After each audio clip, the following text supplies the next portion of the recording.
Class 7th. Today we will start the next topic of the grammar, the verb. You have already learned about noun, pronoun, adjective and degrees of comparison, and after that comes the topic of verb. अब हम verb को यहाँ से शुरू करेंगे. तो verb क्या है? What is the definition of verb? A verb is a word used to express an action, state or possession. Means एक जो वर्ब होती है वो एक्सप्रेस करने के लिए प्रयोग होती है. क्या एक्सप्रेस करने के लिए? एन एक्शन, कोई भी काम, जैसे नहाना, धोना, साइकिल चलाना, तो चलाना हो जाएगा. स्कूल रन करना, इस तरह से पढ़ना, याद करना, ये सारे एक्शंस हैं. स्टेट या कोई पोजीशन है इस तरीके से, और पोजेशन है आपकी कोई चीज़ है, जैसे दिस कार इज माइन, तो हेयर इज द वर्ब जो ये बता रही है कि वो कार आपकी है. तो आप यहाँ पर एग्जाम्पल देखिए. The hunter kills a lion, here the red words are all verbs.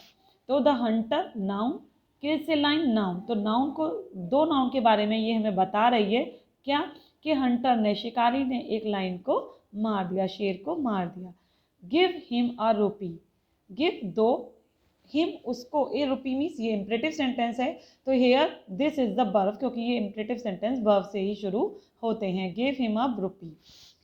I am present here, तो मैं यहाँ उपस्थित हूँ. तो यहाँ पर प्रेजेंट जो है वो स्टेट या पोजेशन को बता रहा है. एम यहाँ पर हेल्पिंग वर्ब है और प्रेजेंट यहाँ पर उपस्थित हूँ, ये चीज़ बता रहा है. कोई कार्य नहीं हो रहा है यहाँ, वहाँ उपस्थित है उस चीज़ को, मतलब उसके स्टेट को बता रहा है. He wants to leave this place, वो छोड़ना चाहता है इस स्थान को. तो वॉन्ट्स यहाँ पर वर्ब है. तो आप देखिए उपरोक्त उदाहरणों में किल्स, प्रेजेंट, गिव, वॉन्ट्स ऐसे शब्द हैं जो किसी दशा या अवस्था, क्रिया, परिवर्तन और प्रक्रिया का वर्णन करते हैं. मतलब कोई दशा के बारे में बता रहे हैं, अवस्था बता रहे हैं, और क्रिया या परिवर्तन, कोई चीज़ हो रही है, चेंज हो रही है, तो उसके बारे में बता रहे हैं. ये सभी वर्ब्स हैं. क्या हैं? वर्ब्स हैं. काइंड्स ऑफ वर्ब्स, वर्ब्स के जो काइंड्स हैं वो यहाँ पर आपके 3 प्रकार के बताए हैं. कौन कौन सी? Transitive verbs, intransitive verbs and linking verbs. अब बच्चों यहाँ पर वन बाय वन हम सबको एक्सप्लेन करेंगे. ट्रांजिटिव वर्ब्स क्या हैं? ट्रांजिटिव वर्ब्स, इन्हें हिंदी में सकर्मक क्रिया कहते हैं. मतलब उनके पीछे ऑब्जेक्ट जरूर आता है तभी उनका मीनिंग पूर्ण होता है. जैसे जिस वर्ब के एक्शन का असर आगे किसी नाउन पर पड़ता है, मतलब इसका असर यहाँ पर पड़ रहा है आगे वाले नाउन पर, तो इसलिए उसके आगे ऑब्जेक्ट आता है. अर्थात क्रिया के बाद ऑब्जेक्ट हो तो उसे ट्रांजिटिव वर्ब कहते हैं. मतलब वर्ब के बाद कोई ना कोई ऑब्जेक्ट हो, कोई नाउन या प्रोनाउन हो तो वो ऑब्जेक्ट बनेगा. मतलब सब्जेक्ट ये हुआ, ये वर्ब हुई, और उसके पीछे कोई वर्ड होता है, नाउन या प्रोनाउन, तो वो ऑब्जेक्ट हो जाता है, उसे ट्रांजिटिव वर्ब कहते हैं. तो मतलब जिन वर्ब्स के पीछे कोई ऑब्जेक्ट है वो ट्रांजिटिव वर्ब होती हैं. क्यों? क्योंकि उनका अकेले मीनिंग कोई नहीं निकलता है. अकेली वर्ब का ऑब्जेक्ट होना उनमें ज़रूरी होता है. A verb that requires an object to complete its meaning is called a transitive verb. तो क्या? एक वर्ब जो रिक्वायर करती है, जिसे आवश्यकता पड़ती है एक ऑब्जेक्ट की, टू कंप्लीट इट्स मीनिंग, अपना अर्थ पूर्ण करने के लिए, is called a transitive verb. उसी को ट्रांजिटिव वर्ब कहते हैं. ठीक है. जैसे शी प्लेज. अब ये क्वेश्चन हुआ कि वो शी प्लेज, वो खेलती है, तो हमारे मन में आएगा क्या खेलती है, क्योंकि खेल तो बहुत सारे होते हैं. तो यहाँ पर हॉकी जो है वो प्लेज को पूरा कंप्लीट कर रही है. She plays hockey. She tells a lie, वो कहती है, तो क्या कह रही है? तो आगे हम सोचेंगे कोई बात होगी तो स्टेटमेंट आएगा, नहीं तो एक ऑब्जेक्ट आ गया, अ लाई, तो मतलब उसने झूठ बोला. राम किल्स अ स्नेक. किल्ड, तो क्या किल किया है? राम किल्ड अ स्नेक, तो राम ने क्या किल किया है? अ स्नेक. तो मारा, किसे मारा? तो स्नेक को. दे रोट, उन्होंने लिखा, तो आपके मन में आएगा क्वेश्चन क्या? तो ये अपना मीनिंग तभी पूरा करते हैं जब इनके पीछे कोई ऑब्जेक्ट हो. तो दे रोट, क्या लिखा है? लेटर. तो इन उदाहरणों में प्ले, टेल, किल्ड, रोट के बाद हॉकी, लाई, स्नेक, लेटर, ये सारे ऑब्जेक्ट आए हैं. ये सभी ट्रांजिटिव वर्ब हुए. मतलब ये सारी की सारी place, killed, tells transitive verb है क्योंकि उनके पीछे ऑब्जेक्ट लगा हुआ है. वर्ब में क्या या किसको लगाने से यदि उत्तर में कोई व्यक्ति या वस्तु प्राप्त हो तो वो ट्रांजिटिव वर्ब होती हैं. ये बात आप याद रखना. मतलब उसे क्या या किसको जैसे राम किल्ड, तो हम कहेंगे किसको मारा, स्नेक को, तो किसको का आंसर आ रहा है। शी प्लेज, हमारे मन में आएगा क्या खेल रही है, तो हॉकी। तो जब क्या और किसको का आंसर मिलना है ऑब्जेक्ट लगाने से, तो वो वहां पर ट्रांजिटिव वर्ब्स होती हैं। Now comes intransitive verbs.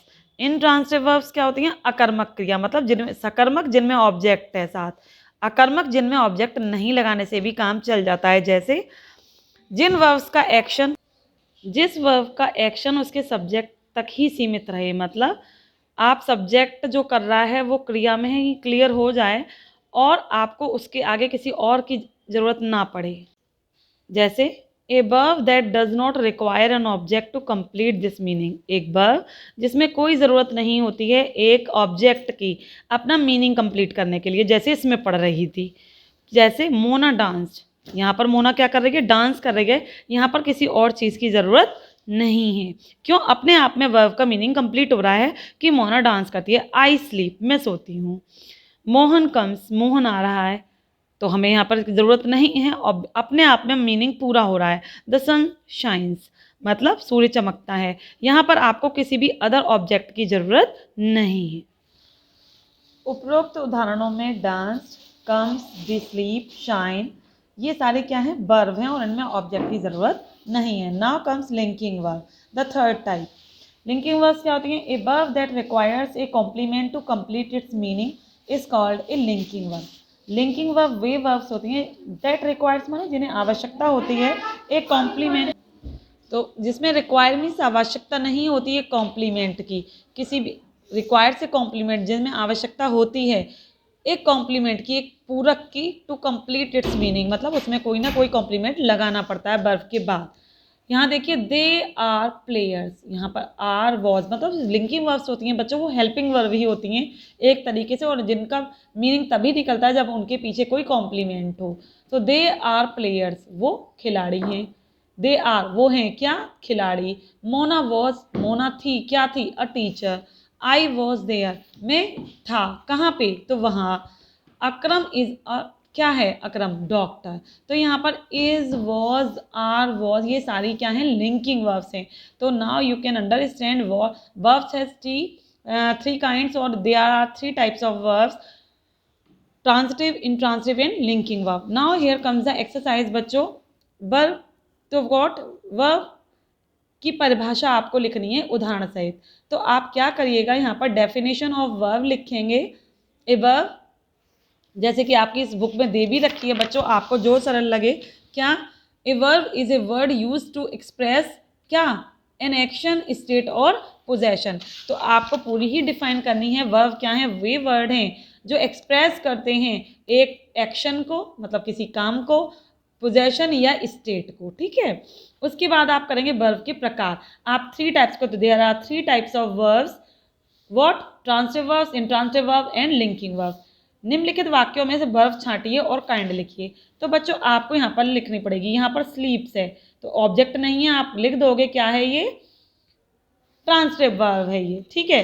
ये क्या है, ट्रांजिटिव वर्ब है। जैसे आपने, I am sorry, intransitive verb है, आपने देखा था यहाँ पर, जिसमें ऑब्जेक्ट नहीं होता इंट्रांजिटिव, और जिनमें ऑब्जेक्ट होता है वो ट्रांजिटिव होता है। जैसे ही लव्स, वो प्यार करता है किसको, यू, तुमको। तो यहाँ पर आप क्या करोगे, ऑब्जेक्ट आ रहा है तभी अर्थ हो रहा है किसको, तो यहाँ पर आप क्वेश्चन का आंसर हो रहा है इसको, तो आपको यहाँ पर करना पड़ेगा ट्रांजिटिव वर्ब। तो पहली हो गई स्लीप्स, इंट्रांजिटिव वर्ब, लव्स हो गई ट्रांजिटिव वर्ब, क्योंकि लव्स का मीनिंग तब आ रहा है जब यू आ रहा है, तो ट्रांजिटिव हो गई।